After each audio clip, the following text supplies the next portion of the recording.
चलिए सीधे मुद्दे पर आते हैं। आज के इस 4-5 मिनट के विश्लेषण में हम एक बेहद रोचक और थोड़े रहस्यमयी विषय को डिकोड करने वाले हैं। हम बात कर रहे हैं 12 राशियों और भगवान शिव के 12 पवित्र ज्योतिर्लिंगों के बीच के उस गहरे खगोलीय संबंध की जो हमारे प्राचीन मूल स्रोतों में मिलता है। देखिए, ये कोई आम जानकारी नहीं है, बल्कि ये एक तरह का ब्रह्मांडीय ब्लूप्रिंट है। जरा सोचिए, आकाश के तारे और धरती पर मौजूद ये ऊर्जा केंद्र आपस में कैसे जुड़े हैं? आज हम बिल्कुल यही समझने वाले हैं। अब यहाँ एक बड़ा ही दिलचस्प सवाल पैदा होता है, क्या हमारे भविष्य की चाबी इन तारों और मंदिरों के इस गहरे कनेक्शन में छिपी हो सकती है? स्रोत सामग्री के अनुसार ये सिर्फ कोई हवाई बात नहीं है।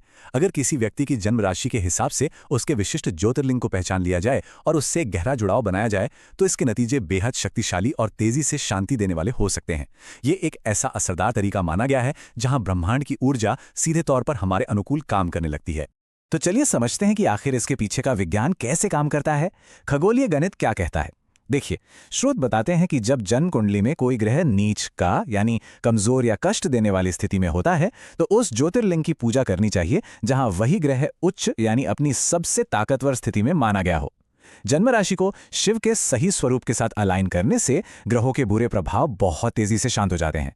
सच में ये ऊर्जा को बैलेंस करने का और जीवन में स्थिरता लाने का एक बहुत ही सटीक और प्राचीन विज्ञान है। अब आगे बढ़ते हैं और देखते हैं कि हर राशि का अपना एक विशिष्ट ज्योतिर्लिंग कौन सा है। शुरुआत करते हैं मेष से, जिसके लिए रामेश्वरम ज्योतिर्लिंग बताया गया है। ये विशेष तौर पर वैवाहिक जीवन में असीम प्रेम और शांति लाता है, और इसके लिए सिद्ध मंत्र है ह्रीं ओम नमः शिवाय ह्रीं। वृषभ राशि की बात करें तो अच्छे स्वास्थ्य और मानसिक शांति के लिए गुजरात का सोमनाथ सबसे उत्तम है, जिसका मंत्र है ओम नमः शिवाय। मिथुन राशि वालों के लिए असीम शक्ति और पराक्रम पाने के लिए नागेश्वर ज्योतिर्लिंग बताया गया है। वहीं कर्क राशि वालों के लिए मध्य प्रदेश का ओंकारेश्वर है, जो बृहस्पति का उच्च स्थान है और अथाह ज्ञान और सौभाग्य देता है। कहानी यहीं नहीं रुकती। चलिए अगली राशियों पर नजर डालते हैं। सिंह राशि के लिए महाराष्ट्र का घृष्णेश्वर ज्योतिर्लिंग है, जो पिछले जन्मों के दोषों और पापों को खत्म करने के लिए जाना जाता है। कन्या राशि, जिसके स्वामी बुध हैं, आंध्र प्रदेश के मल्लिकार्जुन ज्योतिर्लिंग से जुड़ी है, जो नौकरी, व्यापार और बुद्धि में वृद्धि करता है। तुला राशि पर आएं तो उज्जैन का महाकालेश्वर एक बहुत ही महत्वपूर्ण स्थान है। यह शनि का उच्च स्थान है, जो न्याय, ज्ञान और वैराग्य देता है। और वृश्चिक राशि के लिए बाबा वैद्यनाथ हैं, जो न सिर्फ गंभीर रोगों को दूर करते हैं, बल्कि आध्यात्मिक शक्ति यानी कुंडलिनी को भी जागृत करने का काम करते हैं। और अब आखिर की 4 राशियां। इस ब्रह्मांडीय श्रृंखला में धनु राशि के लिए बात आती है सीधे काशी विश्वनाथ की। ये जीवन का अंतिम लक्ष्य यानी मोक्ष प्रदान करता है।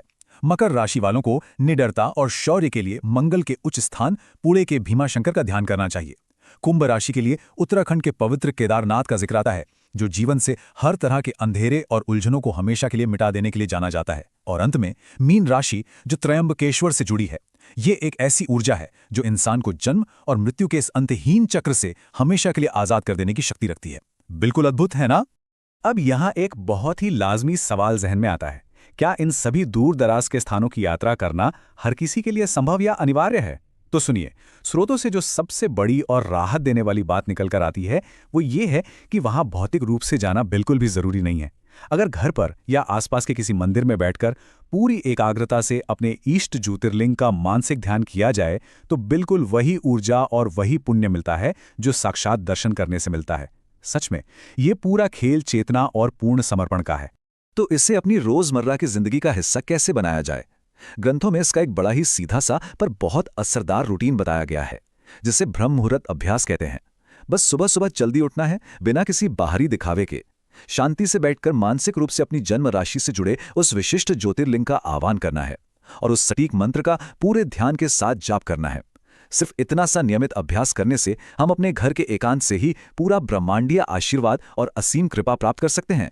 तो अगली बार जब भी रात में खुले आसमान और इन चमकते तारों की तरफ देखा जाए, तो इस गहरे और रहस्यमयी संबंध पर एक बार जरूर विचार किया जाना चाहिए।